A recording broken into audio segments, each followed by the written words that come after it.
加水的量。低筋粉的吸水性就比较弱，加水的时候呢一定要注意，不然很容易和软。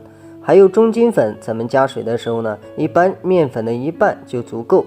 如果是高筋粉呢，咱们加水的时候一般会多加个20几克。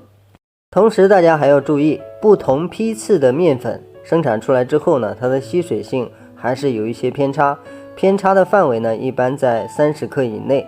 只要你清楚了面粉的吸水性，在和面的时候呢，就能灵活的掌握面团的硬度和加水的量。第二个关键材料是发面要用到的酵母。酵母呢分为2种，一种是干酵母，一种是鲜活的酵母。干酵母比鲜酵母的活性呢要稍微偏慢一点，就是反应的速度稍微迟钝一点。鲜酵母咱们发面速度是最快的，而干酵母放进去之后加水和完面，它需要一段时间的活跃。